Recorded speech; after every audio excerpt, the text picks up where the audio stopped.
Hello students, आज हम civil प्रक्रिया संहिता में न्यायालयों की अधिकारिता ज्यूरिडिक्शन ऑफ द कोर्ट को पढ़ेंगे। ज्यूरिडिक्शन ऑफ द कोर्ट को पढ़ने से पहले हमें ये जानना जरूरी है कि अधिकारिता क्या है।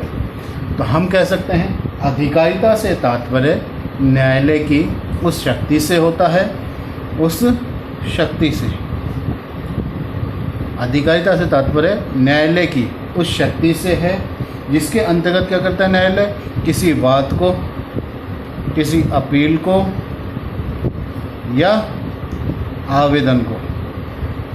वापस से एक बार फिर, अधिकारिता से तात्पर्य क्या है, न्यायालय की उस शक्ति से जिसके अंतर्गत न्यायालय किसी बात को, किसी अपील को या आवेदन को ग्रहण कर सकता है, ग्रहण करने और उस पर सुनवाई करने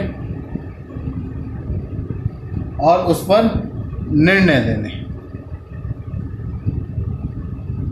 सकता है, उसे हम क्या कहेंगे, अधिकारिता या ज्यूरिडिक्शन कहते हैं। एक बार फिर, अधिकारिता से तात्पर्य है न्यायालय की उस शक्ति से है जिसमें वह किसी बात को, किसी अपील को या आवेदन को ग्रहण करता है और उसकी सुनवाई करके उस पर निर्णय देता है, उसे हम क्या कहेंगे, अधिकारिता या क्षेत्राधिकार कहते हैं।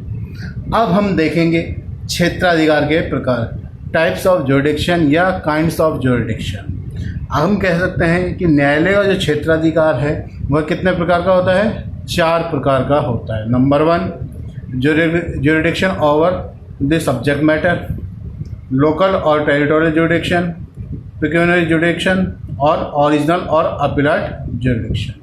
नंबर 1 आता है jurisdiction over the subject matter.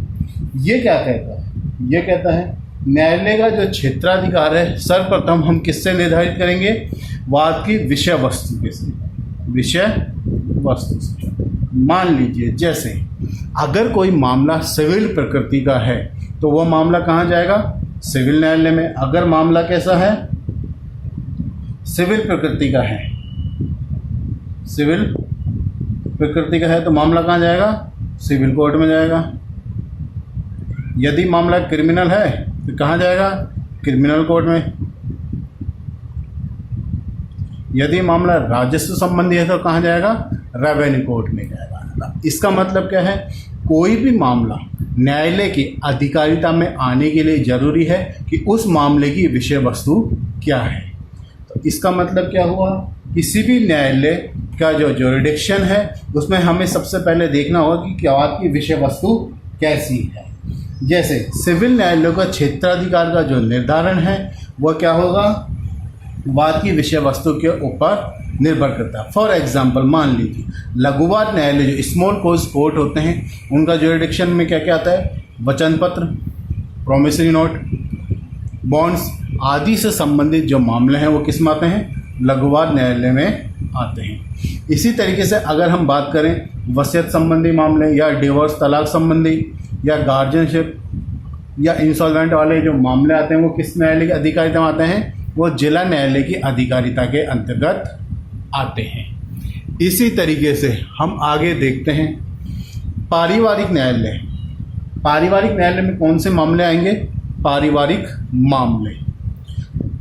Family court के अंदर वो मामले आते हैं जो फैमिली मैटर्स होते हैं। जैसे विवाह से संबंधित कोई मैटर है तो वो कहाँ जाएगा, पारिवारिक न्यायालय में जाएगा। इसी तरीके से सेकंड ज्यूरिडिक्शन हम देखते हैं लोकल और या टेरिटोरियल ज्यूरिडिक्शन, अर्थात स्थान संबंधी अधिकारिता।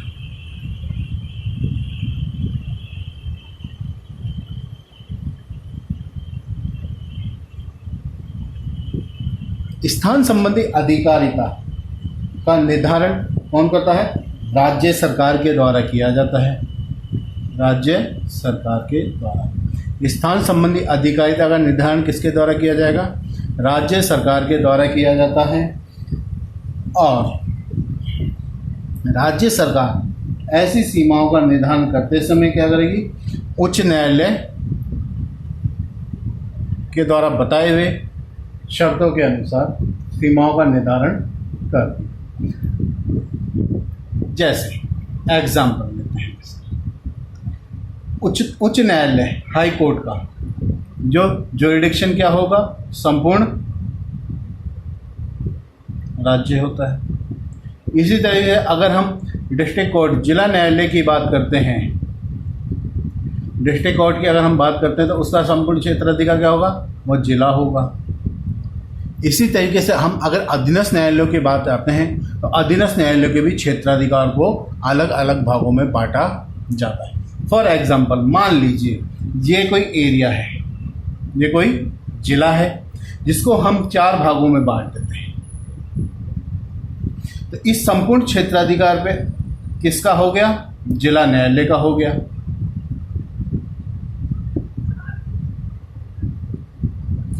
ये हमने 4 भागों में, अधीनस्थ न्यायालय 1, अधीनस्थ न्यायालय 2, अधीनस्थ न्यायालय 3 और अधीनस्थ न्यायालय 4। इन 4 इस पूरे जिले को हमने कितने 4 अधीनस्थ न्यायालयों में बांटा था।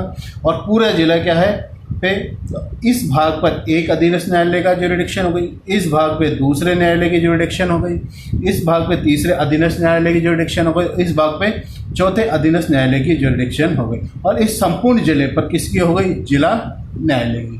तो कुल मिलाकर के हम कह सकते हैं स्थान संबंधी अधिकारिता का निर्धारण राज्य सरकार द्वारा किया जाता है, और जिले का, एक जिले पर किसका, जिला न्यायालय का नियंत्रण होता है, अधिकारिता होती है। संपूर्ण राज्य के ऊपर उच्च न्यायालय का होता है, और उस जिले को कई भागों में विभाजित किया जाता है। उसके अनुसार उन न्यायालयों को अधीनस्थ न्यायालयों का क्षेत्राधिकार निर्धारित किया जाता है।